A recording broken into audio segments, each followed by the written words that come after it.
Hola, buenas. Bienvenidos a un nuevo episodio de Encoders. Entonces hoy vamos a hablar de cómo ocupar RStudio como editor multilingüe y por qué es bueno, algunas características que tiene, vamos a compararlo con otros editores. Y por ahora voy a ver si es que llega Mati, si no parto nomás. Chris sigue de vacaciones, la próxima semana debería volver. Y Mati está por llegar, por eso hoy tengo al clásico. Mientras comenzamos, ¿quiénes de los que están presentes, si quieren dar su opinión, han ocupado R y Python juntos? Si es que hay alguien, que lo diga por el chat, por favor. Lo que vamos a ver hoy es cómo ocuparlo con R Markdown y con Quarto, que es una versión un poco más rebrandeada de R Markdown. Bueno, en Visual Studio Code igual puedes usar ambos lenguajes al mismo tiempo, pero tienes que programar, tienes que tener un script con un lenguaje, con ya sea R, por ejemplo, y otro script con Python, y después tener otro script que los va juntando. Eso no es difícil, en verdad. Cada uno funciona por separado, los llamas por separado, y cada uno de esos scripts va a tener sus inputs y sus outputs, así que, por ejemplo, si va primero lo de R, primero lees los datos con R, los manipulas, luego obtienes un dataset más limpio, por ejemplo. Eso lo exportas a un Parquet, por ejemplo, un archivo Parquet o un Feather. Y luego con Python puedes leer ese archivo Feather o Parquet o lo que sea. No digo CSV porque con el CSV pierdes todo el formato. Entonces no creo que sea muy recomendable hacerlo con CSV. Pero igual es una opción si es que están haciendo cosas simples. Entonces después en el script de Python simplemente lees ese output del anterior. Y los puedes ejecutar ambos por batch. Puedes meterte a una terminal y llamarlos por batch. Eso es algo que puedes hacer como en Visual Studio Code. ¿Qué más? Bueno, antes de partir y mientras llega Mati, voy a contar algunas de las cosas que han pasado. Y tengo unos alumnos de Practicum, que luego va a cambiar de nombre. Creo que no me acuerdo si era hoy o mañana, pero va a haber un cambio por ahí. Y tengo unos alumnos de Data Analysis que ya están a punto de salir. Es mi primera camada de alumnos, mi primera camada de estudiantes que van a terminar ya. Y los de Data Scientist también están súper cercanos a terminar, les queda poquito. Entonces, encuentro que, no sé, bonito, es como me gusta ver cómo van aprendiendo y cómo van mejorando de a poco y ya les queda poco para graduarse. Y hay algunos que ya están buscando trabajo como Data Scientist o Analyst, etcétera. Entonces eso ha salido bastante bien. Y bueno, tengo otro grupo al que todavía le faltan unos 2 meses, quizás 2, 3 meses por ahí. Gracias por el follow, Softs Curioso.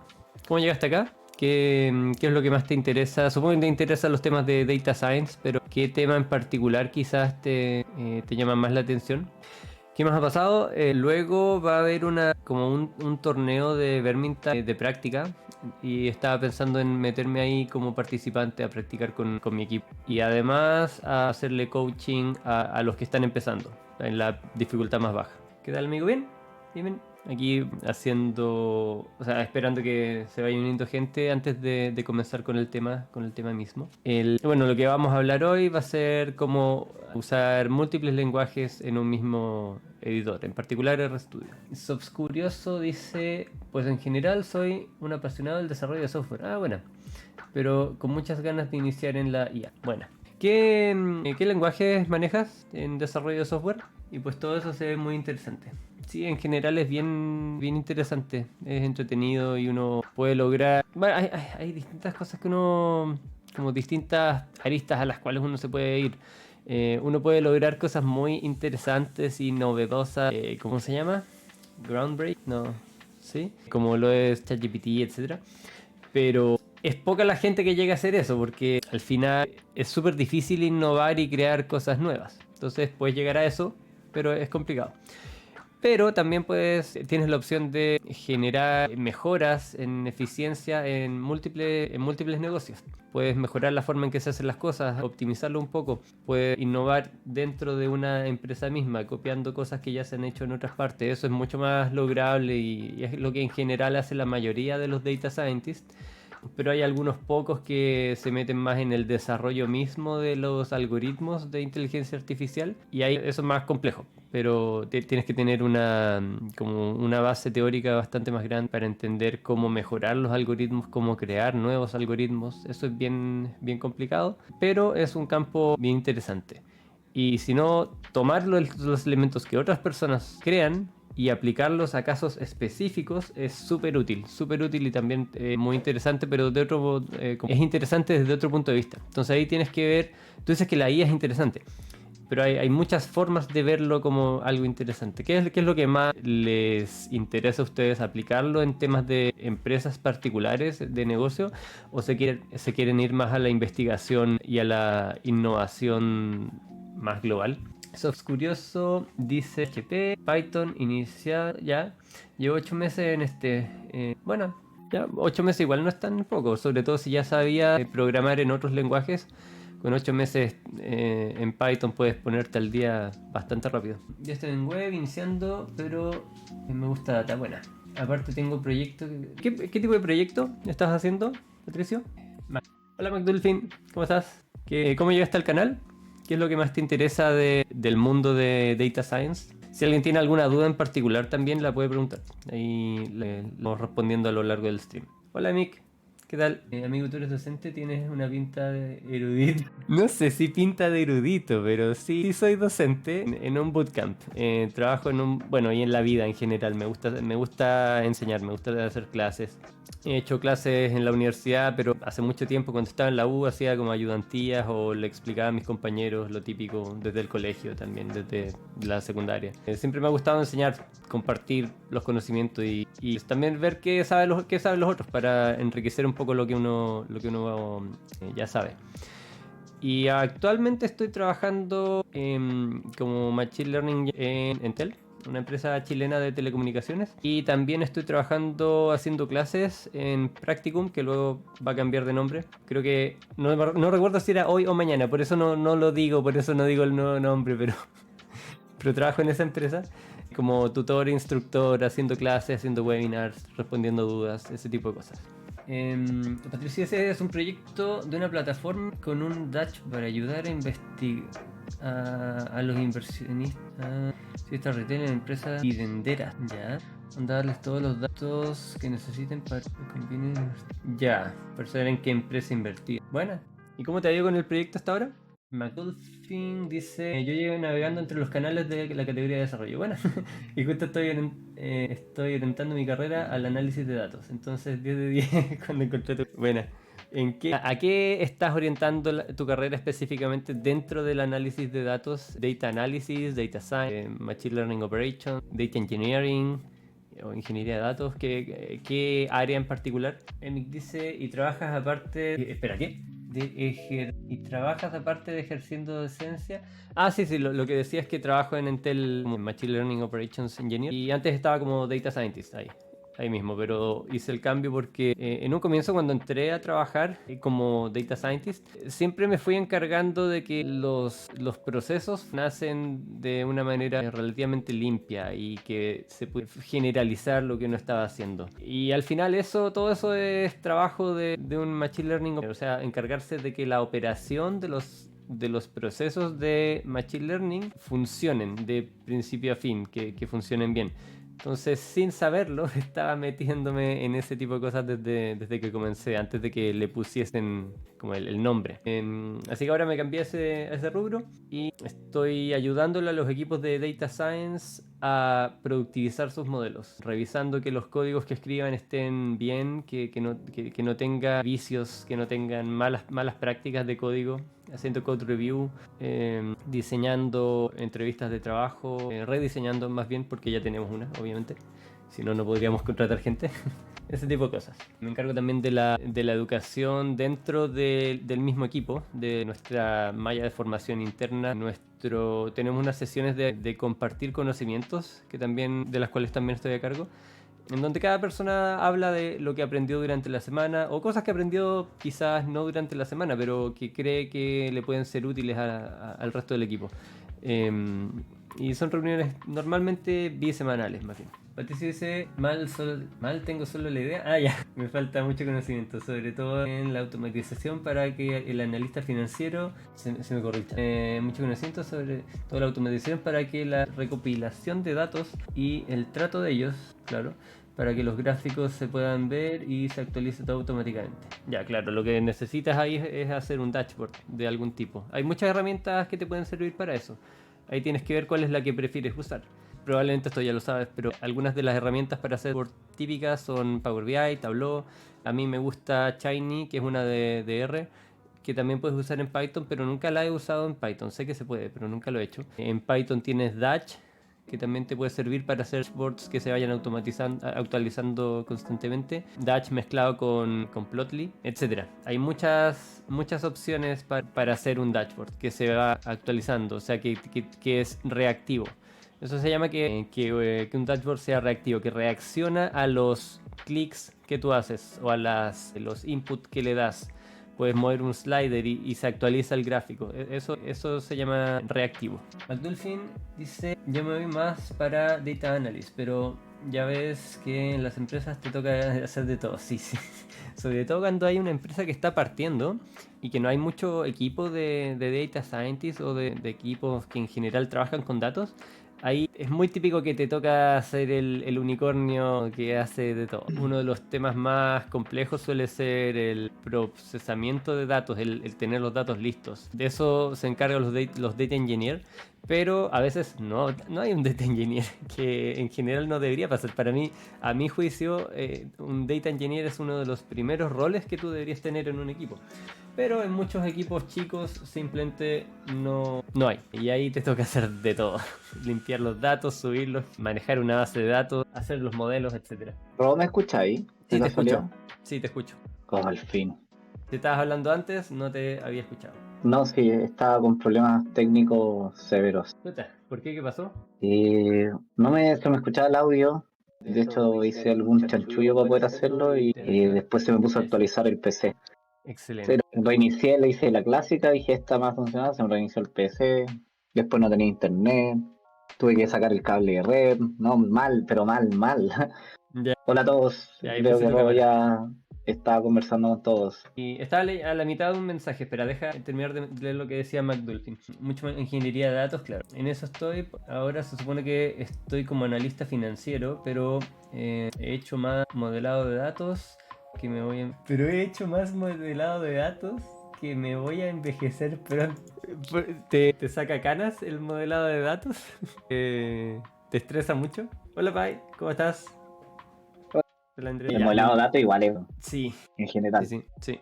Igual es un Mati, poco lo que hacemos. Tú ya no lo haces tanto, sí. no tanto. Se mejoró el Mati. Estoy mejor, pero no tan mejor. Igual estoy con harta todo. Te duró mucho. Sí, de hecho quiero ir al doctor mañana de nuevo porque me tiene chato. Estoy tosiendo cada rato. Puta que lata. Ya, Mati, ¿algo que quieras agregar antes No, de dale partir? nomás, sí. Ya. Tuve con problemas, así que gracias Robo nomás por entretener a todos. Así que vamos a partir por qué usar un editor de texto versus otro para programar, que uno podría necesitar en un editor de texto en general. Bueno, hay editores que son súper básicos. Uno puede en una terminal ya empezar a editar texto con Vim o con Nano y listo. Es todo lo que uno necesita técnicamente. Emacs o no sé. Así que técnicamente puedes hacerlo todo por terminal, no necesitas un editor de texto. Ahora, los editores de texto son súper útiles porque te agilizan mucho el trabajo. Un editor de texto del que no vamos a hablar mucho hoy, pero que lo voy a mencionar porque si no los programadores hardcore me van a linchar. Vim. Vim puede ser un súper buen editor de texto si es que uno lo configura bien, si es que uno lo maneja súper bien y uno sabe Aguante usar bien. todos los shortcuts, etcétera, etcétera. Pero tiene una curva de aprendizaje muy empinada. Yo no uso Vim, sé lo básico nomás, nunca me he dado el tiempo de aprenderlo de verdad, pero soy consciente de que es una súper buena opción en general para editar código. Lo que no sé, y si alguien en el chat lo sabe y lo dice, sería genial, pero lo que no sé es qué tanto te puede agilizar las cosas, como qué tan configurable, porque en Visual Studio Code, por ejemplo, yo puedo crear mis propios y, por ejemplo, acá yo presiono Control-Shift-R y crea una sección de código. Porque eso es un shortcut que yo creé, yo lo agregué dentro de todos los que existían. Y de esa manera puedo rápidamente crear secciones de código y darle un nombre, etc. No sé qué tan fácil es hacer eso en Vim. Si es que alguien sabe y lo puede escribir por ahí, o tú, Mati, si sabes, sería genial. Yo no estoy seguro si sea solo por su alta customización, ¿cachai? Es porque según yo es como que está ahí, no necesitáis nada más, ¿cachai? Como la terminal También. brígida, hardcore, y solo necesitáis un teclado y un mouse. Sí, lo puedes usar donde sea. Y claro, si te vas a poner a hackear, por ejemplo, ahí Vim yo diría que es súper necesario, porque si vas a ponerte a hackear un computador externo, un servidor externo que no tiene instalado necesariamente los programas que tú ocupas normalmente para programar, obviamente ahí vas a querer usar Vim. Entonces me hace mucho sentido que los hackers se vayan más por Y Vim. igual es rápido robo con shots, porque como está diseñado para ser una terminal, la mayoría de las cosas son combinación de teclas. La mayoría de los features, moverte en la pantalla, crear nuevas pestañas y cosas así. Ujú. Copiar, pegar, ¿cachai? Todos son al final puras combinaciones de letras. De hecho, esa es parte de la dificultad de aprenderlo. Claro. Quiero copiar y así control C y se te muere la terminal. Entonces no es así, pues, ¿cachai? Tienes que poner I, ¿cachai? Y para copiar una línea. I 50, copiar 50 líneas. Estoy abriendo otro editor de texto ahora para ir mostrando. Porque bueno, ya hablamos de por qué puede ser útil. Para acortar el trabajo, para hacer cosas más de manera más ágil.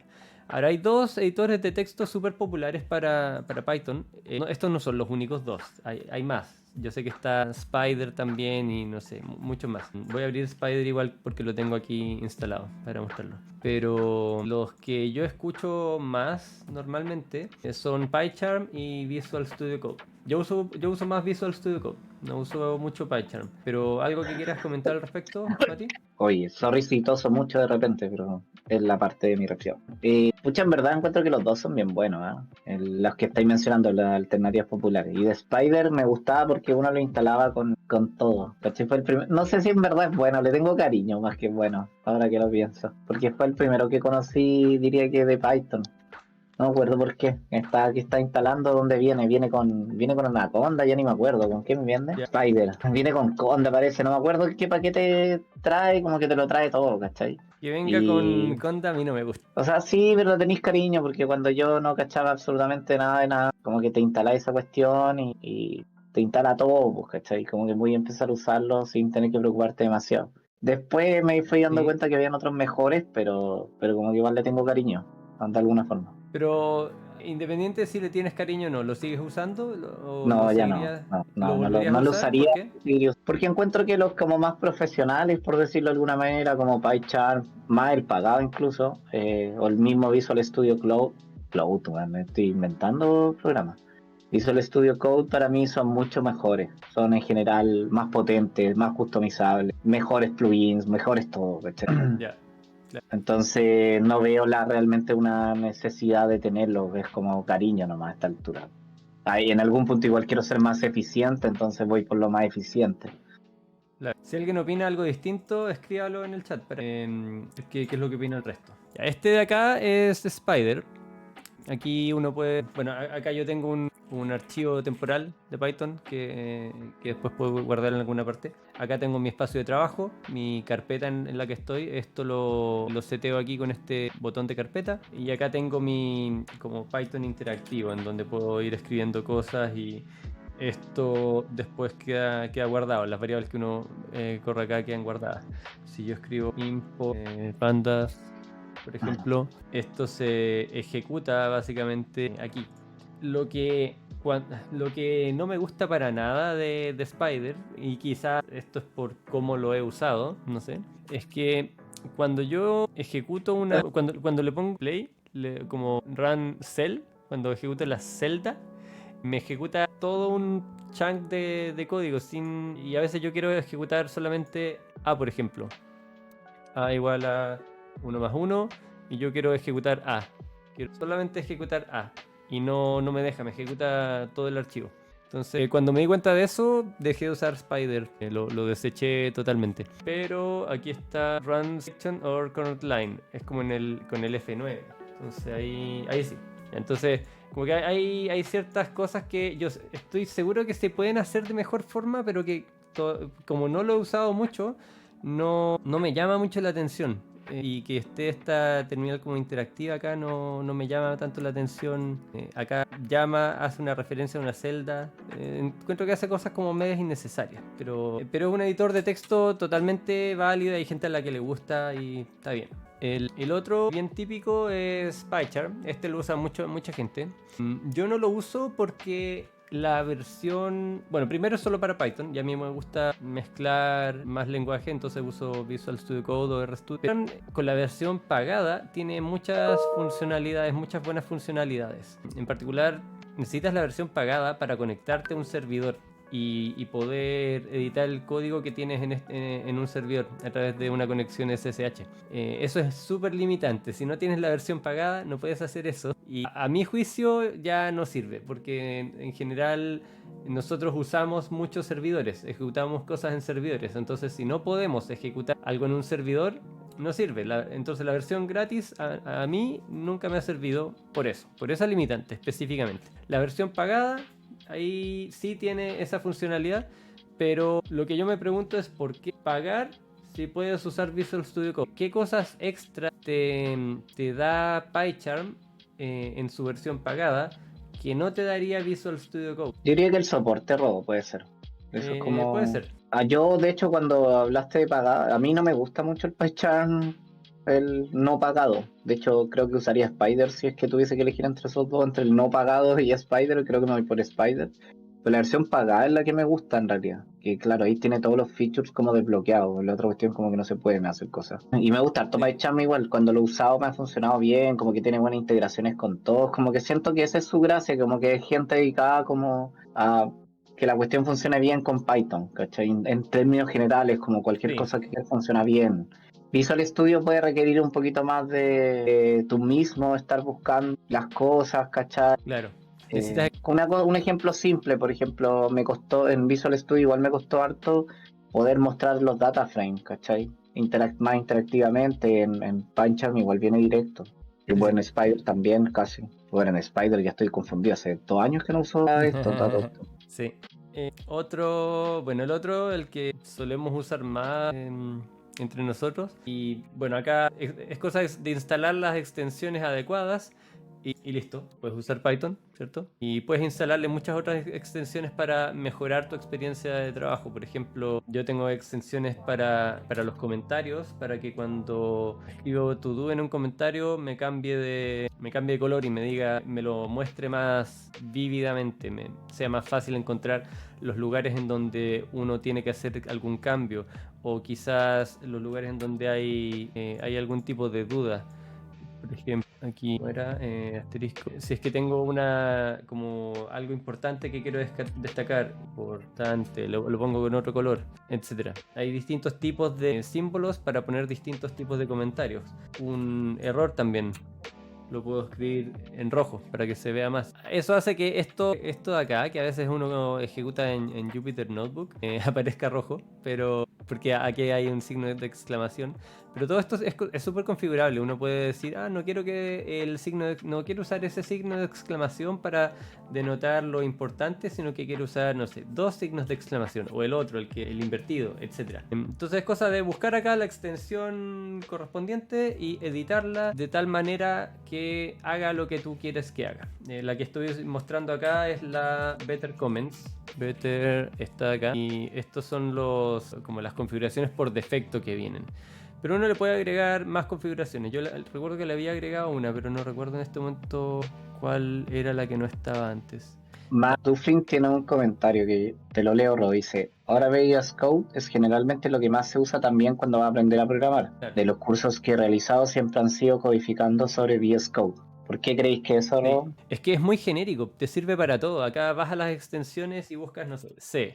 Y te aparecen muchas extensiones relacionadas con C, para programar en C, para programar en PHP también. Buscas y está la extensión para escribir en PHP y ejecutar el código, etcétera. Está todo acá, está R, está Julia. No, puede que haya algún lenguaje bien oscuro que no esté, pero yo no puedo pensar en un ejemplo ahora que no vayamos a encontrar acá. No Está se me difícil ocurre. eso. Igual estoy full de acuerdo contigo, o sea, yo creo que la razón es porque es increíblemente versátil, tampoco es tan complicado de usar, hay muchas extensiones para casi cualquier cosa y es gratis, que es otra cosa que es importante. Entonces, por ejemplo, no Mm. puedes PyCharm, al final ese pagado ya hace que no lo uses o no lo puedes usar en algún curso y te traiga una complicación extra que aunque uno no quiere. Y este dato es importante el que se los voy a decir, pero Rodo odia a Microsoft en general. Y esto diría que es una de las Sí, pocas cosas que ama. pero no recuerdo si este lo hizo Microsoft o lo compró Microsoft. No da lo mismo. Lo compró Microsoft. Entonces ya era bueno de antes. A ver, voy a buscártelo mientras tú seguís. Ya, ¿alguna duda hasta ahora? Si no, seguimos. Entonces, ahí hay tres editores de texto bastante populares, diría yo, para Python. Pero hoy nos vamos a centrar en RStudio, que es un cuarto editor que, bueno, hay mucho más de cuatro, muchísimos más. Pero uno típicamente asocia RStudio con R, ¿cierto? Pero en verdad no es así. Siempre, o sea, no siempre, ¿no? Desde hace años, desde hace muchos años, no sé cuántos, mínimo 5 años, mínimo, probablemente más. Uno puede ejecutar código de Python en R. Ya ha ido mejorando. Hace 5 años igual era medio complicado, a veces tenía algunos problemas, pero cada vez se ha ido haciendo mucho más fácil. Y la empresa detrás de RStudio ha estado trabajando bastante en hacer que este editor de texto sea útil de manera universal para cualquier persona que quiera hacer análisis de datos. La empresa detrás de RStudio, del software RStudio, antes se llamaba RStudio. Era como su producto insignia, pero después empezaron a crear muchas más cosas. Empezaron a crear varios productos dentro de esta familia de RStudio. Tenían RStudio Desktop para instalarlo localmente, Server para instalarlo en un servidor, Workbench para instalarlo en un servidor y que funcionase con algunas funcionalidades extra, más manejado parece por gente de RStudio o algo así, no recuerdo, pero eso es pagado.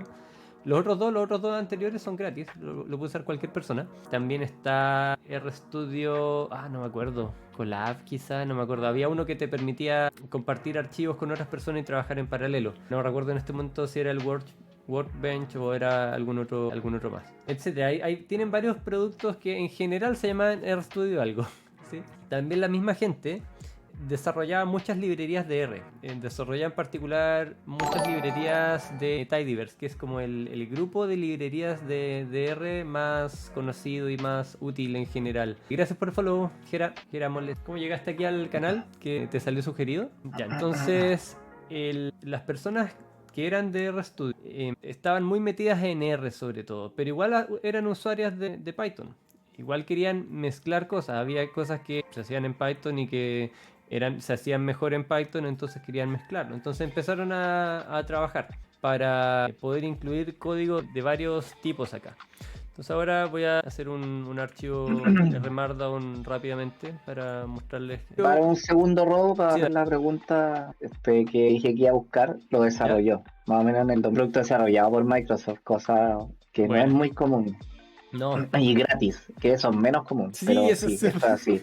Es Sí, totalmente desarrollado por Microsoft, es aproximadamente gratis. Y efectivamente GitHub lo compró, sí. pero esto no, lo desarrolló. Buena. Y había otro programa muy similar llamado Visual Studio, que también era otro editor de texto, pero era específico para... No me acuerdo para qué era, no me acuerdo si era para C o... No recuerdo. Era para algo más específico. Y después Visual Studio Code fue como una especie de extensión de eso para múltiples lenguajes.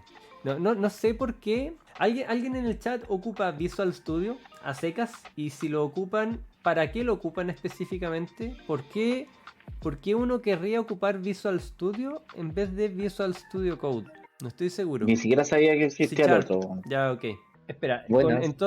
el entorno.net, ¿está codeado por debajo en C Sharp o son cosas distintas? Porque si sirve también para entorno.net, serviría para más que solo C Sharp. Soy Valita. Hola, Valita. Ah, ya, está en C Sharp. Ok, ya, buena.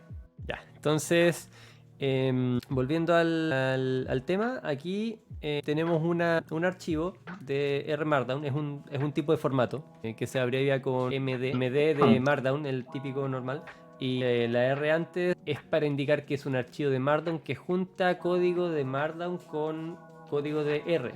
Partió siendo eso, pero después lo extendieron muchísimo más. Aquí uno puede agregar celdas de código. Y uno tiene la opción de agregar código, un chunk de código de R o de Batch, de D3, Python, RCPP, que es una forma de interactuar con C++ a través de R, Stan y muchos otros más.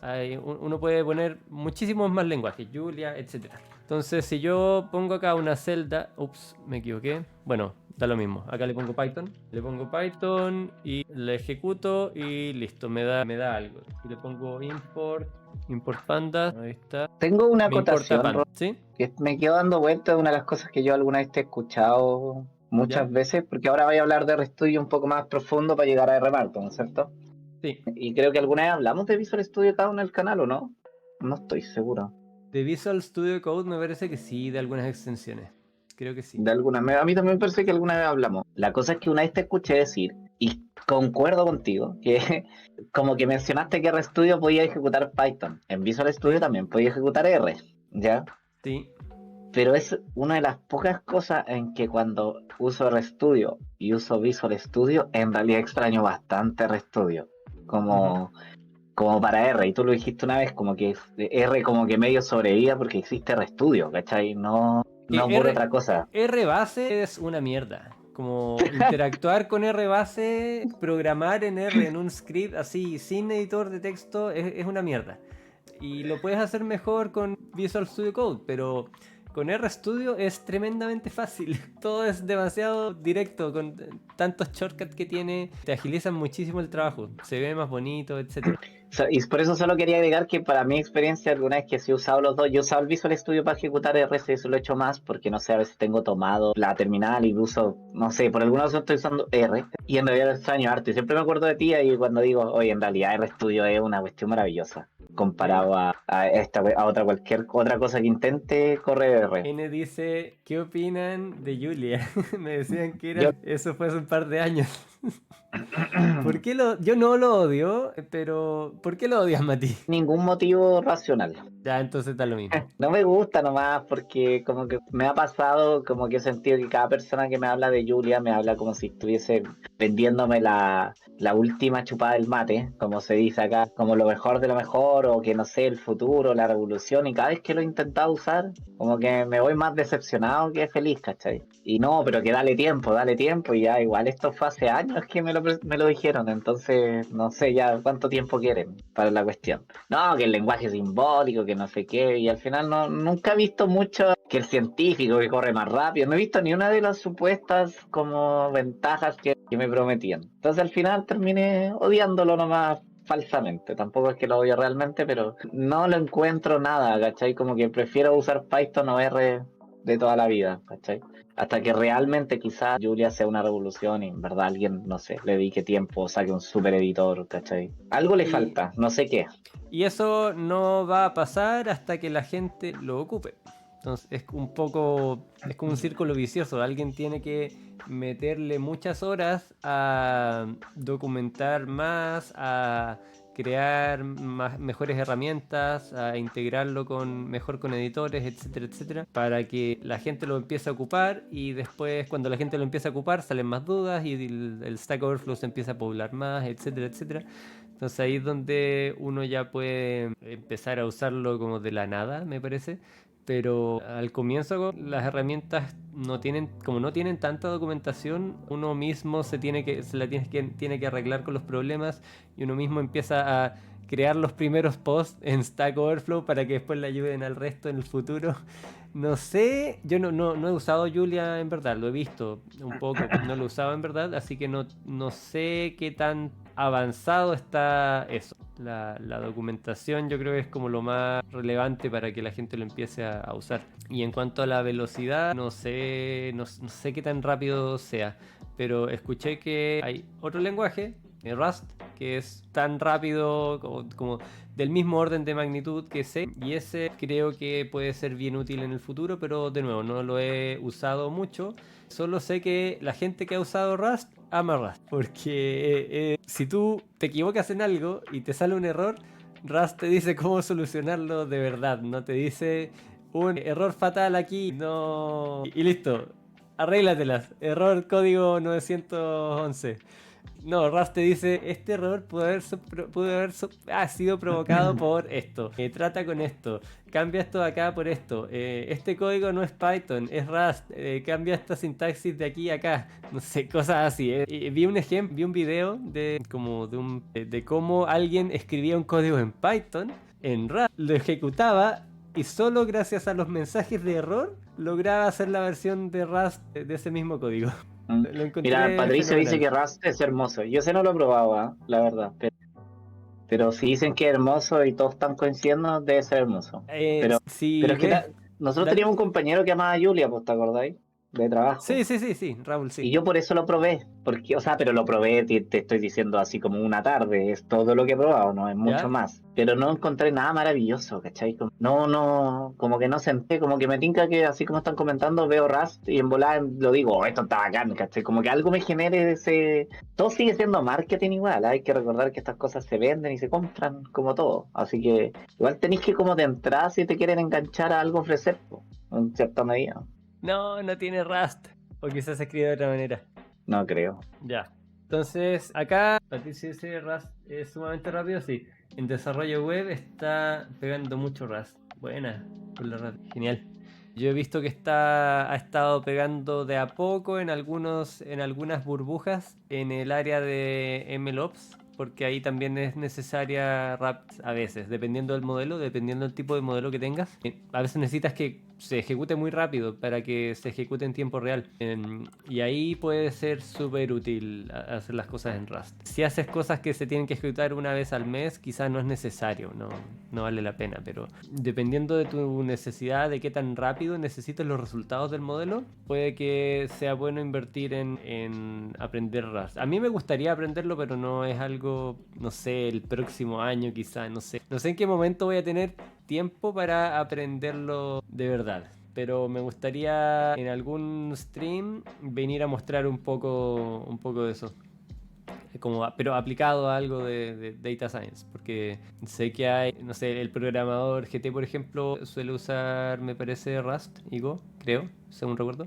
Go estoy seguro, pero creo que también usa Rust. Entonces ahí podríamos ir a ver, los que están acá, nosotros mismos, podríamos ir a ver qué es lo que está haciendo, preguntarle dudas, etcétera. Pero me gustaría ver una aplicación en Data Science. Y demás que hay, o sea, es cosa de googlear, pero necesito hacerme el tiempo para revisarla, implementarla y después traerla acá a un stream. Patricio, ¿cómo se llama el loco chileno que mencionó? Patricio, que está ahí, alguien que está haciendo un curso de RAS gratuito los sábados en la mañana. El horario está duro, pero si lo podéis mandar, porque igual es interesante en realidad como las cosas cuando van progresando. Lo que yo les puedo decir es que yo he escuchado lo de Julia hace 4 años más o menos y todavía no veo nada.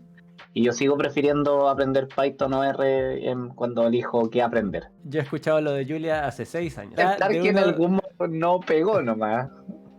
Yo fui a una charla de uno de los creadores de una librería de Julia hace como 6 años. Era un chileno que trabaja, que está ahora viviendo en Estados Unidos y está trabajando con el equipo que está desarrollando Julia. Y era de mi universidad, por eso como que fui y dije, ¿qué es esto? Y no sé, fue hace mucho tiempo. Supongo que lo habrán mejorado ya mucho en todo este tiempo, pero de nuevo, hay que probarlo y ver qué tan buena está la documentación.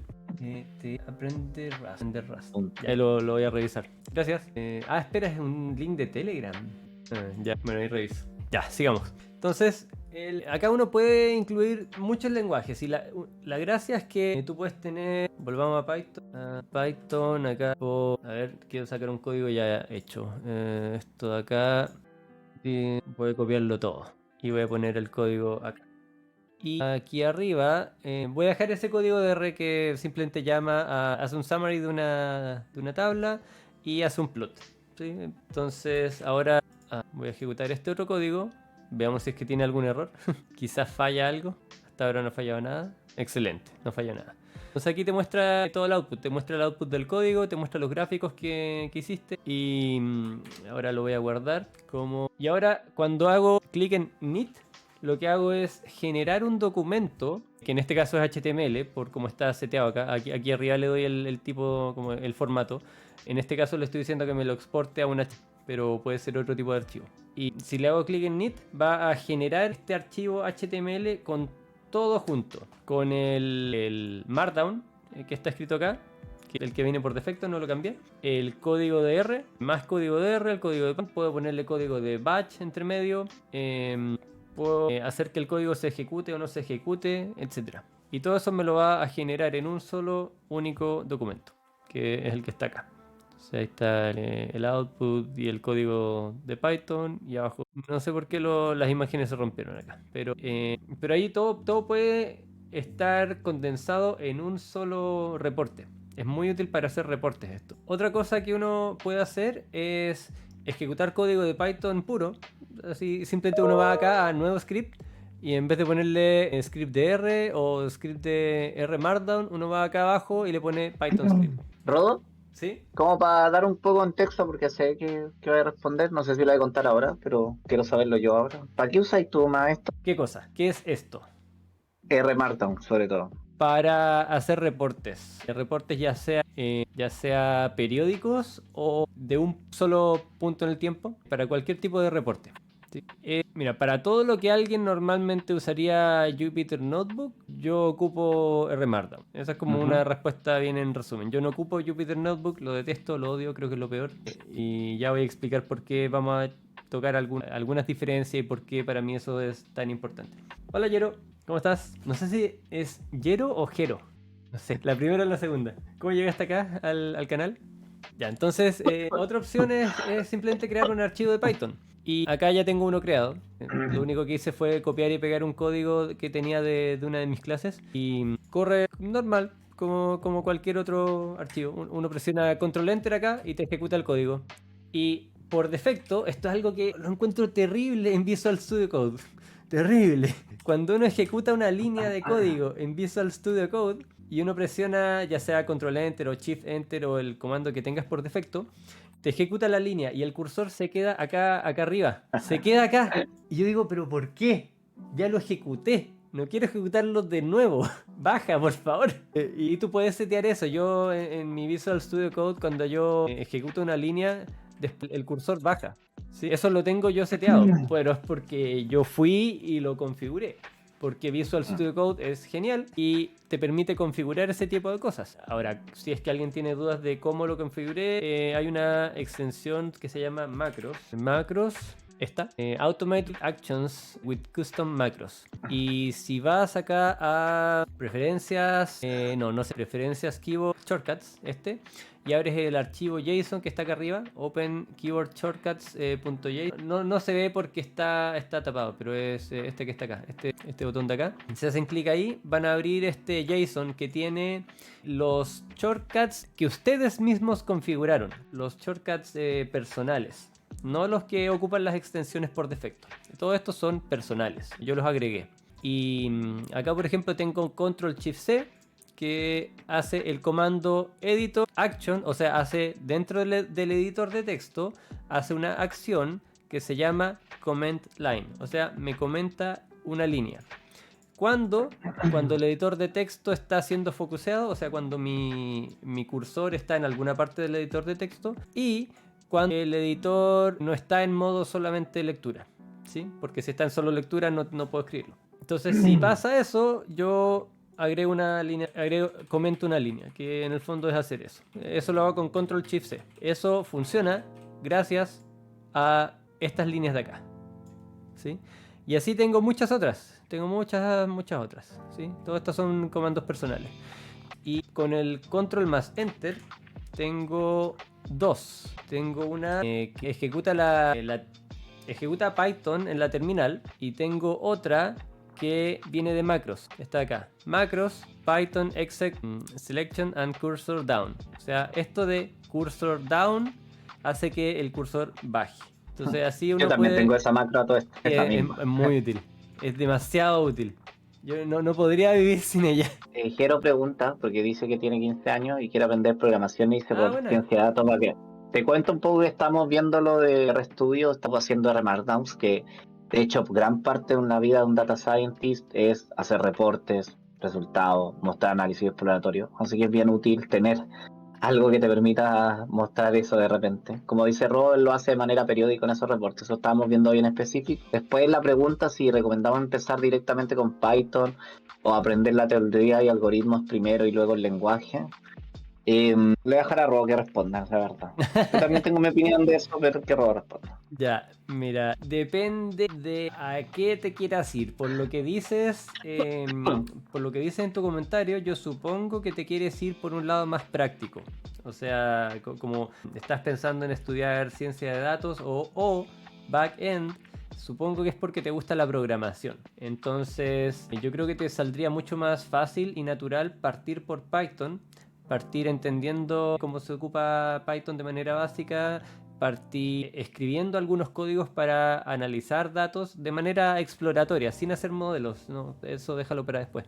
Pero sí puedes escribir código para leer algún dataset de alguna parte e imprimir un resumen del dataset, imprimir la cantidad de nulos que tiene, cosas de ese estilo, análisis exploratorio. Y una vez que hagas eso, recién ahí yo diría que empieces a ver un poco más de como de teoría. Pero parte con eso porque a ti, por lo que veo, te gusta la programación. Entonces, quieres estudiar ciencia de datos porque te gusta la programación, no porque te gusta la teoría detrás. Corrígeme si me equivoco. Y para hacer esas cosas, para hacer análisis exploratorio, no necesitas saber la teoría. Puedes hacerlo programando nomás y entendiendo más o menos cómo funciona cada sección del código. Entonces, de esa manera vas a poder partir mucho más rápido y vas a poder entender mejor y tener más contexto de por qué ciertas cosas podrían ser útiles versus otras. Y después de que hagas eso, sí es súper importante que antes de empezar a hacer modelos, estudies la teoría. Ahí sí. Y tienes que estudiar cosas mínimas para partir. Tienes que entender por qué usarías un modelo versus otro, qué parámetros necesita cada modelo, por qué, cómo funciona internamente, qué es lo que hace el algoritmo mismo. Ahí es donde tienes que empezar a estudiar un poco la teoría. Y con la teoría me refiero a la teoría en cuanto a composición de los algoritmos para entenderlos, que no es 100% necesario, pero yo encuentro que a mi juicio es necesario porque si no, no vas a entender lo que está pasando realmente, al menos con los más simples. Y lo otro es entender el fundamento matemático, o sea, ¿por qué funcionan? ¿Por qué los algoritmos funcionan? ¿Por qué la regresión lineal funciona? Que la regresión lineal en el fondo es un problema de optimización. Estás tratando de encontrar la curva que más se acerca de cierta manera, en cierto sentido, a un conjunto de puntos. Entender por qué, entender eso y qué es lo que hay detrás. Entender álgebra lineal, cálculo básico, cosas de ese estilo, pero eso ya es más adelante cuando te quieras empezar a meter más en los modelos. ¿Sí? Y una aclaración. Técnicamente, tú puedes meterte a hacer modelos sin saber eso. Puedes hacerlo. El problema es que si lo haces, puede que en algún momento cometas un error y no te des cuenta. Y ese error puede repercutir en pérdidas económicas para la empresa para la que estés trabajando o para lo que sea el proyecto en el que estés trabajando, porque vas a poner un error porque no entiendes bien cómo funciona por debajo el algoritmo, entonces no te vas a dar cuenta y te vas a dar cuenta cuando sea demasiado tarde. Entonces técnicamente igual puedes hacer modelos sin entender la base, pero es peligroso. Dale, Mati, ¿qué ibas a decir? No, está bien, con tu respuesta. Y después Jero dice, quiero tener muy buenas bases lógicas y algorítmicas y no tener vacíos. Ya, quiero entender lo que programa. Ya, buena. Sí, yo creo que lo que te dije estaría bien. Y ahí, como te decía, dale énfasis a la parte teórica una vez que ya entiendas el contexto y hayas partido programando porque cuando uno pone en práctica las cosas te quedan mejor grabadas, uno las recuerda mejor, uno entiende por qué son útiles, por qué uno las está usando y uno empieza a tener problemas con ciertas cosas, entonces uno los va solucionando y va aprendiendo más. Así que parte por la parte práctica. ¿Alguna otra duda? Ya sea de Jero o de alguna otra persona. Dale, Ya, nomás. ya. Mientras Me tanto, muero. no te mueras, Mati. Ya, entonces esa es una de las grandes ventajas que tiene Visual Studio Code. Uno lo puede configurar como uno quiera. Pero hay ciertas cosas que tiene RStudio que encuentro que están súper bien pensadas. Como por ejemplo ese descenso al ejecutar códigos. También cuando uno presiona Control Shift C acá, te comenta y te descomenta de inmediato las líneas. Eso ya está integrado, no necesitas configurarlo. También crear secciones cuando tienes un código de R. En los de Python no sé por qué no lo han integrado, pero en los de R, si yo creo uno acá, si yo presiono Control Shift R, puedo escribir el nombre de una sección directamente y me crea directo esta cadena de caracteres que tiene un largo específico. Siempre está alineado al final, da lo mismo cuánto texto le pongas al comienzo. Entonces eso sirve mucho para visualmente separar las distintas secciones de tu código. Y tiene muchas otras. Ya, Mati, haz un resumen por mientras de lo que hemos dicho. Bueno, Rob ha estado comentando principalmente cómo usar, espérenme, perdón, para usar Python. De hecho, ¿por qué estoy hablando de Python? Me acabo de dar cuenta. ¿Qué editores de textos teníamos popularmente? Y mencionamos Visual Studio, PyCharm, algunas ventajas, desventajas de aquello.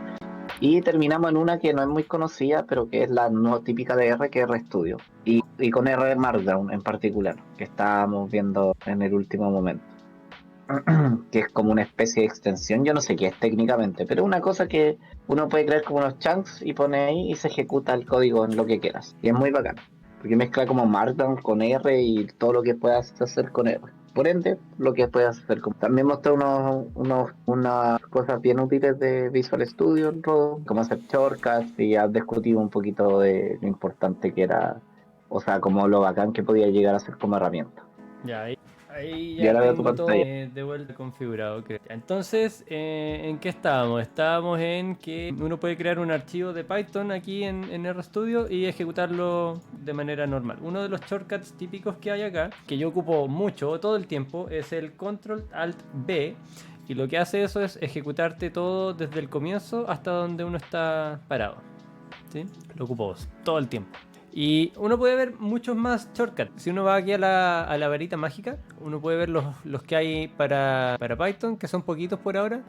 Y si uno va a la varita mágica, uno puede ver que hay muchos más, porque ya llevan más tiempo trabajando en eso. Y estos son algunos de los que yo típicamente uso. Uno que me encanta es el Control Shift A, que uno lo puede hacer en Python, uno lo puede hacer en Visual Studio Code con Python y con SQL igual. El Control Shift formatea el código, es un reformateador. Entonces si tienes por ejemplo espacios de más y acá tienes un tab extra, cualquier cosa, si yo lo selecciono todo y presiono Control Shift A, me lo reordena, me saca los espacios extra, me saca las indentaciones extra, me pone algunos saltos de línea a veces cuando tengo una función X cualquiera que tiene algunos argumentos.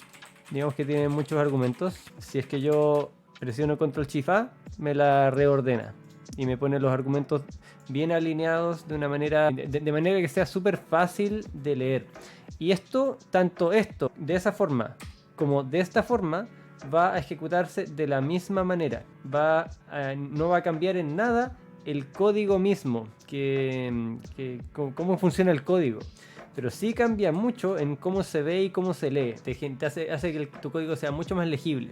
Y esto se puede hacer igual en Visual Studio Code. Si es que uno va a... ¿Dónde está? Si uno va a un archivo de Python y uno presiona, creo que en mi caso era no me acuerdo. Pero si buscan forma selection, control F en mi caso, pero el por defecto, y format document, control shift A, en mi caso es control shift A, pero el por defecto era otro, lo pueden buscar, escriben document y lo van a encontrar. Creo que era alt shift F, creo. Entonces si yo presiono control shift, algo me borró, quiero ir al comienzo del documento acá. Si pongo algunos espacios de más ahí, me los borra, me reformatea todo el documento.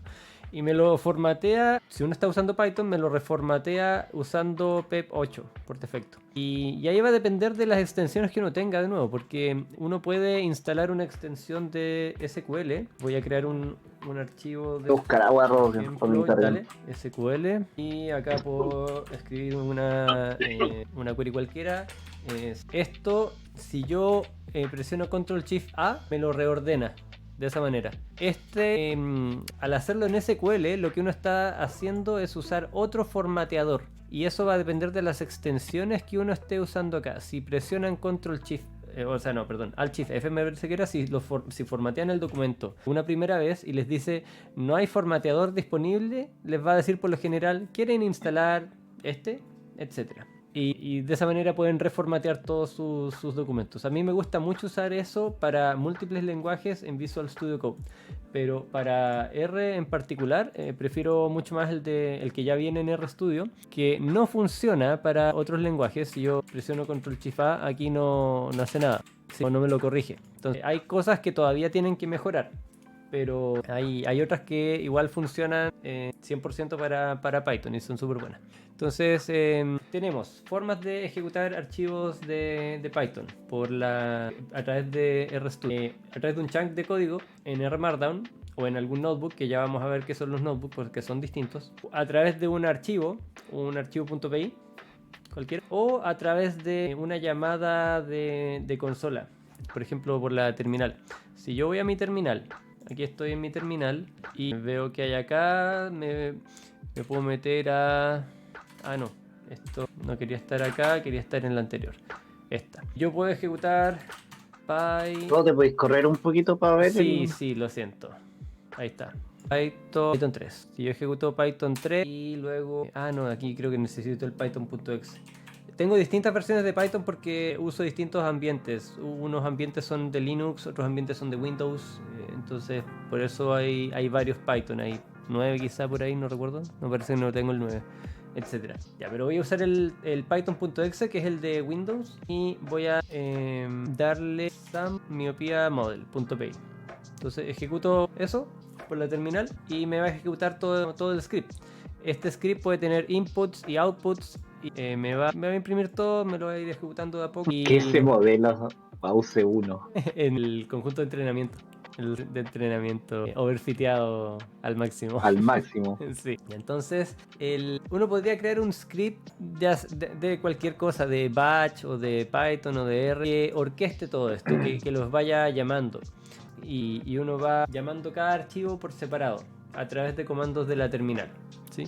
Esa otra forma de ejecutar Python desde RStudio, que es usando la terminal o usando o sea, eso ya no es algo de la misma interfaz, como no es de RStudio propiamente tal, simplemente es otra opción, ¿sí? Las dos primeras son las que son más interesantes porque son más integradas acá vamos a la sección de memes. Yo puse unos memes locos. Ya, yo también tenía más de RStudio. Ya. Encontraba más chistoso lo de RStudio, sí. Que es lo que estamos viendo igual, la forma en RStudio de ejecutar multilenguaje. Pero no era de eso el meme, pero igual es de RStudio por si alguna vez alguien le ha pasado. Ya.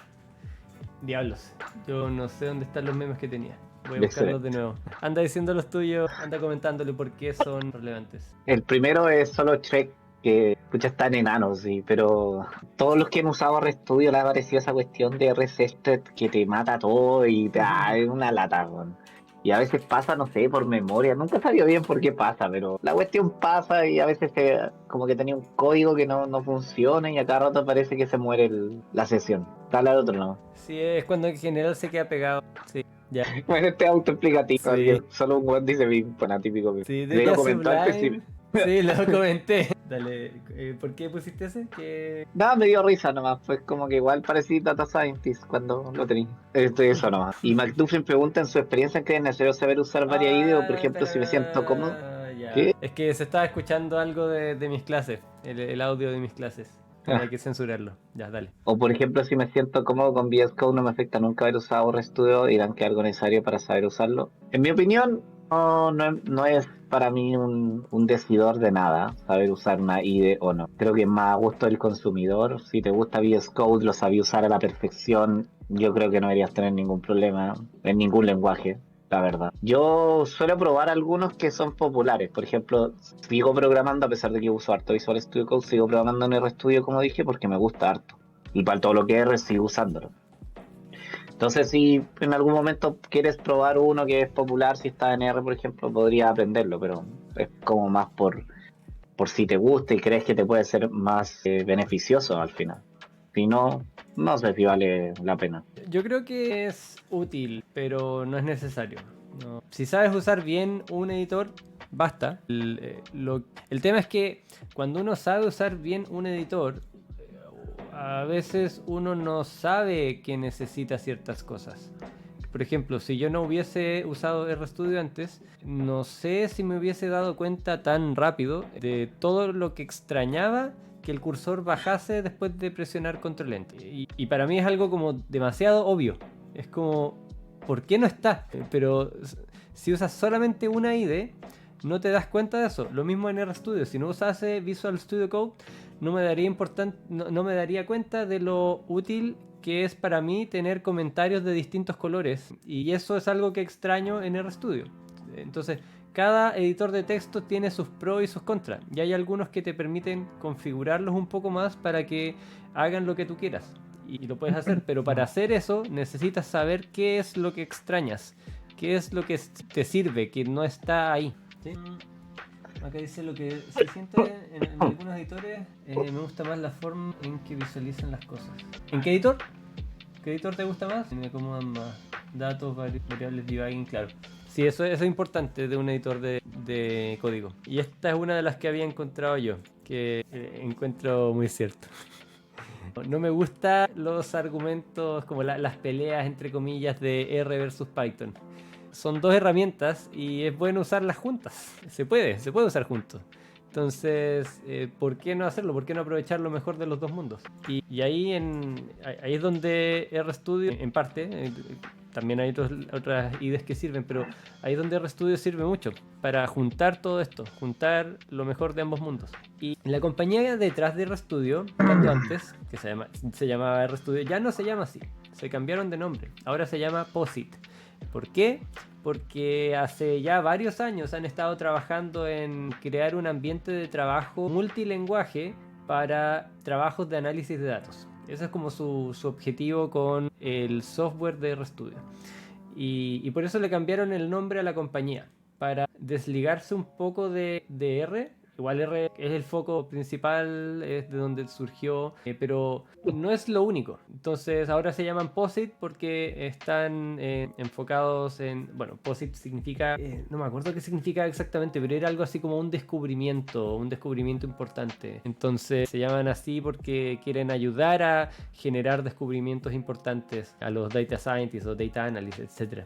Independiente del lenguaje que ocupen. Y en estos últimos años han estado trabajando en todas estas integraciones. ¿Dudas hasta ahora? A ver. Yo encuentro un pésimo nombre y esto lo discutimos, ¿no? A ti te gustaba y yo lo odiaba. No recuerdo haber dicho que me gustaba, simplemente digo que no me desagrada y yo creo que es algo de tiempo igual. Cuando uno está muy acostumbrado a un nombre, que te cambien el nombre es como chocante. A mí me pasa lo mismo ahora con Practicum, que va a cambiar de nombre. Pero es un tema de costumbre, según yo. Y bueno, O sea, no sí, solo eso, en parte pero influye. igual el problema es que POSIT es como POST-it. Entonces Acá dice RStudio las variables, los datasets, claro, es muy fácil verlo todo ahí, es muy obvio. Sí, aumentar participación de mercado, claro.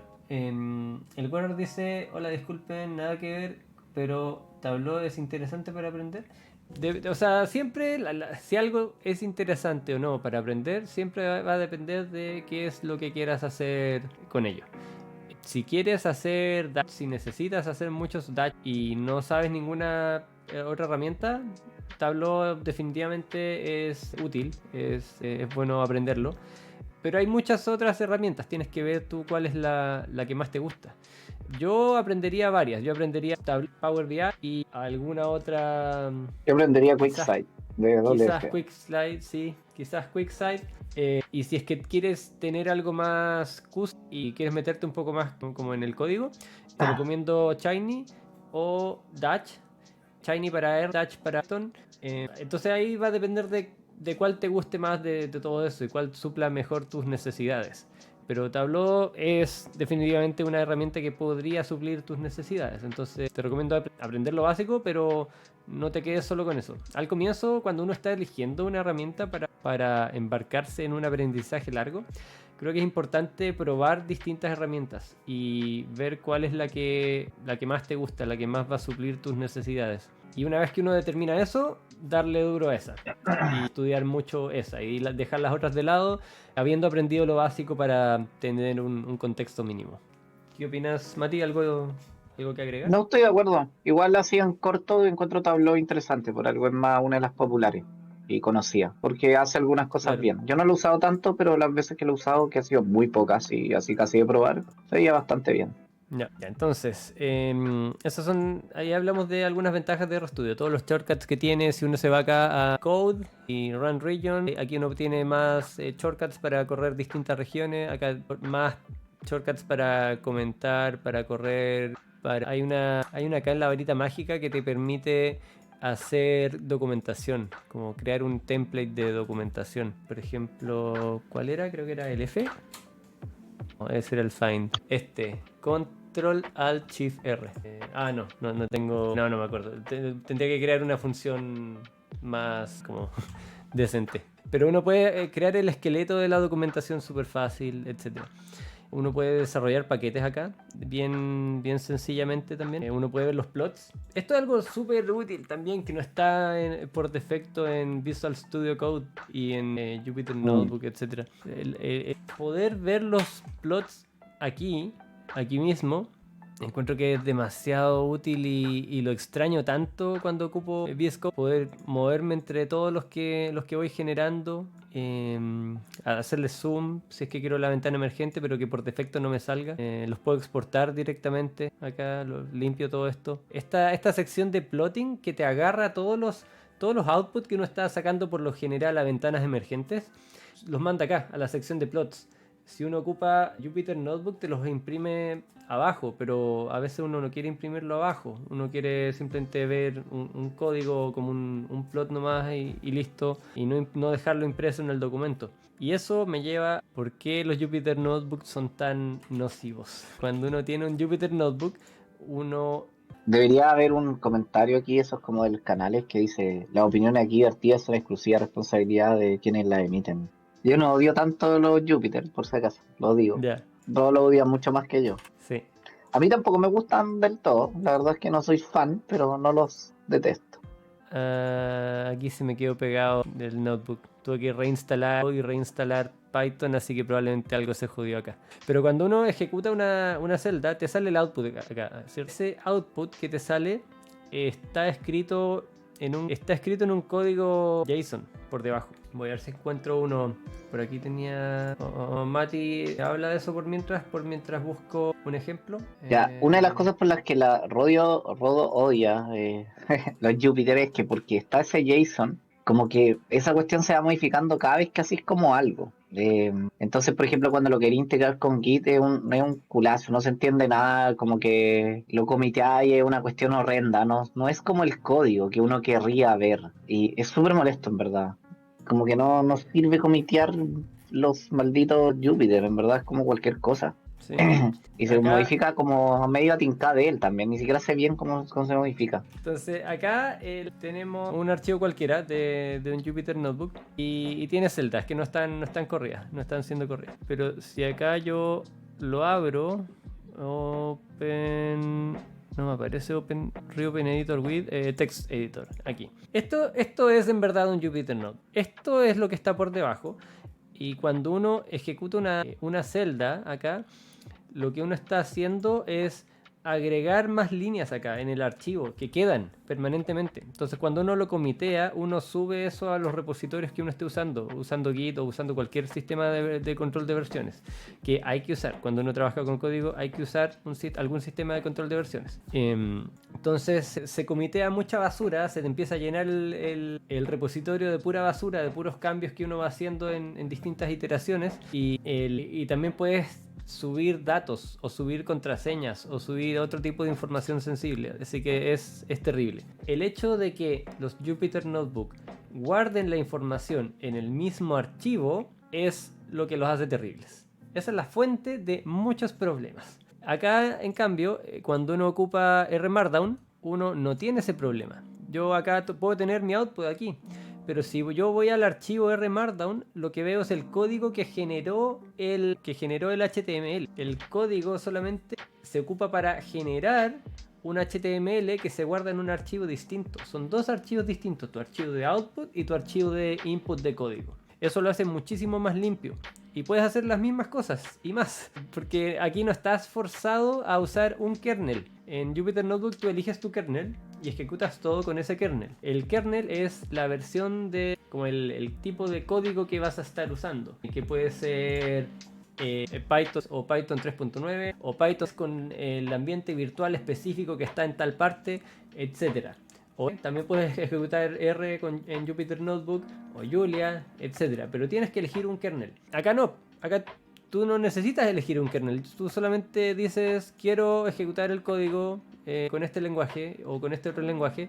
Y por debajo tú le dices cuál es el ambiente virtual que está usando. Eso se lo dices por algunas variables de entorno que uno puede setear por debajo. Entonces, si quieres cambiarte a un ambiente virtual específico de Python y otro ambiente virtual específico de R, igual lo puedes hacer. Pero los puedes mezclar. No estás obligado a usar solo uno. Y puedes pasar variables de uno a otro también. Puedes pasar variables que tenías en tu ambiente de Python, las pasas a R y las trabajas dentro de R después. Y las vas ahí pimponeando. ¿Alguna duda hasta ahora? Eso me refería a que tienen cosas geniales visualizadas. Claro. Ah, y acá otra cosa súper útil es... ¿Dónde está? Environment, aquí, claro. En el environment uno puede ver todas las variables que están guardadas. Y la mayoría de estas variables de acá son las de Python. Aquí está mi data frame que leí. Esto lo leí en Python. Y me aparece acá igual. Este es en mi ambiente de Python. Y acá me paso a mi ambiente de R que tiene... Nada. A igual a 3, cualquier cosa. Quiero que haya algo. Entonces aquí está mi ambiente de trabajo de R, en donde tengo mis variables de R. Y acá tengo mis variables de Python. Entonces, si es que estoy en R, por ejemplo, no me acuerdo cómo era en este momento, pero creo que era algo así como Python. No recuerdo. Estoy puro inventando. Pero había una forma, es cosa de googlearlo y listo, sale, de traerse las variables de un ambiente a otro, porque al final todas están acá guardadas y uno las puede ver, uno las ve todas. Entonces uno puede traerse variables de un lado a otro e ir mezclándolas. Eso lo encuentro súper útil. ¿Qué más? Hay otro tipo de archivo acá que se llama cuarto documento. Y acá cuarto es como un rebranding de R Markdown, que tiene algunas leves diferencias. Según yo no es mucho, pero es un rebranding para que la gente que usa más Python también lo ocupe sin decir R Markdown. Pero yo no uso R. Da lo mismo. No importa. Lo único que tienes que saber de R es como usar reticulate y a veces ni siquiera. Si se fijan acá, voy a reiniciar la sesión. Si yo ejecuto un código de Python, acá lo que se está haciendo en la terminal es usar un comando de la librería de R, reticulate Python. Y después de esto, todo lo que se ejecuta aquí en la terminal está siendo ejecutado con Python. Si yo me voy a R y presiono Control Enter, me cambio a R. Si se fijan acá, tenemos tres mayores. Los tres mayores, uno después del otro, significa que esto fue ejecutado en Python. El mayor solo significa que fue ejecutado en R. Entonces uno puede ejecutar código indistintamente, en uno, después en otro, ir mezclándolo. Y siempre va a ser claro dónde fue ejecutado y se van a guardar en sus ambientes distintos que después se van a poder ir juntando y trabajando en conjunto. Gracias, Difo, por el follow. Sí, muchas gracias. Por aquí tenía un archivo ya en cuarto Acá había hecho un ejemplo de cuarto y tiene dos formas de visualizarlo, como código, que en general me gusta más a mí verlo como código, o visualmente, que es la visualización típica de los Jupyter Notebook, que te permite ver el R Markdown ya ejecutado o ver las celdas acá abajo. Pero si bien ves las celdas, no te las escribe en el archivo. Te las muestra, pero no te las escribe. Entonces es lo mejor de los dos mundos. Y el código también, el R Markdown se traduce de inmediato. O sea, perdón, el Markdown se traduce de inmediato a Markdown. Si yo hago un salto de línea y escribo algo y quiero decir que esto es un subtítulo, simplemente escribo dos signos Gatos. y listo, o hashtag, ¿sí? Entonces es súper fácil de visualizar y ver bien lo que uno está escribiendo mientras uno lo está escribiendo inmediatamente. A mí me gusta más el de código porque estoy acostumbrado a verlo así. Yo interpreto en mi cabeza qué es cada cosa y lo entiendo. Entonces no necesito no necesito una traducción visual para estar seguro de que lo que estoy escribiendo está bien. Pero para cuando uno está partiendo es bien útil. Y acá tiene un botón de render en vez de simplemente render, que es más genérico, es una jerga más genérica. Knit significa tejer en inglés. Entonces cuando uno corre todo el programa, el R Markdown con su código que tiene muchos lenguajes distintos, uno lo teje, uno lo knitea para unir cada sección. ¿Sí?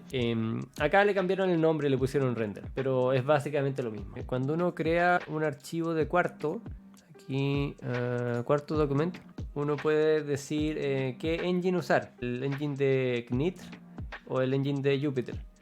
Ahora probé el de Jupyter y funciona igual. O sea, no se guarda el código o sea, no se guarda el output del código dentro del código, entonces igual funciona. Y uno puede exportar también a PDF, a Word, no solamente a HTML, que es el clásico por defecto. Si vemos el de PDF y creamos uno y lo exportamos, le ponemos render, me va a pedir que lo guarde. Bueno, cuando termine vamos a ver que va a aparecer acá. De hecho, aquí podemos ya ver el punto text. Cuando uno genera un PDF, uno por debajo genera un archivo .text, que es un archivo que usa LaTeX. LaTeX es una forma a través de código de escribir documentos y es la que por lo general se ocupa cuando uno quiere generar PDFs. Y es muy típica en textos científicos, en artículos científicos. Es típico usar LaTeX. Uno puede poner fórmulas, etc. Entonces, cuando uno genera un PDF, acá internamente se ocupa un punto text y después se separa PDF. Parece que se detuvo, no sé por qué. Bueno, quizás me falta instalar alguna librería, no sé. Ahí puede revisar. ¿Hasta ahora alguna duda? ¿No? Ninguna. Ya, entonces, hemos hablado de por qué usar un editor de texto, por qué alternativas tenemos específicamente en el mundo del análisis de datos. Tenemos Visual Studio Code, PyCharm, también teníamos Spider y en el que nos centramos al final fue RStudio. ¿Por qué es útil usar varios lenguajes juntos? Para tener lo mejor de los dos mundos. Quizá en R, por ejemplo, a mí me gusta mucho hacer el preproceso de la información. Creo que es tremendamente fácil y queda mucho más ordenado el código. Sobre todo cuando uno ocupa los pipes para separar, para mandar los outputs de alguna sección como input del siguiente. Y uno va haciendo una cadena de pipes. Queda súper fácil de leer. Después uno lo lee hacia abajo así casi como si fuese español común, si es que uno usa buenos nombres de variables y de funciones. Luego, algunas ventajas de RStudio, sobre todo los shortcuts que tiene, la forma de visualizar los plots que tiene, el ambiente o sea, la forma de ver los distintos ambientes de trabajo en distintos lenguajes de programación, el hecho de poder pasar variables de un ambiente a otro. La librería Reticulate, que es la que se ocupa para ejecutar Python por debajo. Formas de ocupar Python con RStudio a través de RMarkdown, Python script o ejecutar un script por shell, por terminal. Algunos ejemplos de RMarkdown, versiones de RMarkdown con código y tanto a través de código o a través de la interfaz más visual, que se parece más al Jupyter Notebook compilado. Diferencia entre Markdown y Notebooks, esta no la dije, pero uno puede crear un notebook acá o un RMarkdown. Son distintos, ¿sí? Los notebook son, cuando uno ejecuta un notebook, uno puede correr cosas acá y es medio independiente. Cada sección es medio independiente. Uno puede borrar más fácil. Los notebooks son más para iterar, para cuando uno quiere generar un RMarkdown o un archivo de cuarto al final, pero uno quiere iterar más. Ahí te sirve más el notebook, porque si tú ejecutaste un chunk de código ya, no necesitas volver a ejecutarlo. Si yo ejecuto esto, este gráfico va a permanecer ahí. Y si yo hago un preview de esto, voy a ver mi archivo HTML que tengo hasta este punto, con todo lo que se ha ejecutado. Si yo borro este preview, o sea, borro esa imagen de ahí y hago un preview, veo lo mismo, lo que tengo ejecutado hasta el momento en mi archivo de HTML. ¿Qué es lo que tengo ejecutado hasta el momento? Bueno, nada, porque lo acabo de borrar. El output que tenía acá lo borré, entonces no lo veo en la visualización, en la previsualización del notebook. Eso, la ventaja que tiene es que no tengo que volver a ejecutar los códigos una y otra vez para poder visualizarlos. Simplemente lo ejecuto una vez y listo, no tengo por qué tocarlo más. Como hay, ahora pongo preview y ahora sí lo veo. En el Markdown no. En el Markdown tú cuando haces un init se ejecuta todo de principio a fin. Da lo mismo si ya lo habías ejecutado antes. Se ejecuta todo. ¿Y por qué? Es para tener reproducibilidad. La idea es que tu código funcione de la misma manera de principio a fin. Y si encuentras un error, que lo encuentres en ese momento y no después. Esto te ayuda a tener código reproducible. Los notebooks son muy malos para tener código reproducible. Porque acá, dependiendo del orden de ejecución, tal como en los Jupyter Notebook, vas a tener un resultado versus otro. Cuando usas RMarkdown no tienes ese problema. Tú sabes que lo que estás ejecutando, si lo ejecutaste de cierta manera y el ambiente de trabajo es el mismo en otra parte, etcétera, etcétera, vas a obtener el mismo resultado, porque lo ejecutas todo de inicio a fin en limpio. Partes de cero y vas ejecutando línea por línea. Esa es la diferencia entre los notebook y los RMarkdown. ¿Alguna duda hasta ahora? Difo pregunta si habrá un streaming de látex. Por favor, no. ¿Por qué no? No, no quiero recordar esos tiempos, ¿Por juro. qué no? Yo, a eso, mira, dice que odiaba látex, injustificada, o sea, Julia, pero sí odio látex, justificadamente. Que la curva de aprendizaje no es No necesariamente. como, Depende de lo que como quieras que hacer. no. No, no. No, yo De verdad estuve que no. 3 horas tratando de cuadrar un maldito página arriba con una maldita imagen y por alguna razón látex no quería ponérmela donde yo quería la cuestión, Sí, ¿no? por eso, depende de lo que quieras hacer. Por ejemplo, si quieres hacer un currículum, el látex es tremendamente fácil. Es cosa de sacar una plantilla y reemplazar el contenido por lo que tú quieres. Y listo. Pero hay plantilla en Word también. Sí, pero se te desconfiguran totalmente. No puedes comparar Word con látex de esa. Y En Word pones un espacio y todo se te va a la vez. lo que sí me gusta del látex es que sí es más bonito, obviamente. Es más bonito, Son no. O sea, se ven mucho más profesionales los trabajos. y preserva el orden. No, si tú le dices a una sección que se imprima en tal parte de la página, se va a imprimir en esa parte de la página. Y si es que no tiene espacio en esa página, va a saltar a la siguiente página y te lo va a imprimir en la siguiente página en la parte que tú le dijiste, etc. No sé. Yo sufrí tratando de cuadrar cosas porque látex hacía lo que él quería y no lo que yo quería. Así que no. Yo no, en general, cuando uno trabaja con código en general, el código es obediente. El código hace lo que tú le dices que haga. El Sí, pero problema es que a ver látex cómo código decirlo. y la cuestión se vuelve loca, no sé. Es un tiempo oscuro, ya dije que son tiempos oscuros de uso de Ya. látex. Yo terminé usando las ecuaciones de Windows de arribita, que también admiten como la misma Oh. cinta de látex y tu SQRT en realidad te sale una raíz también. Sí.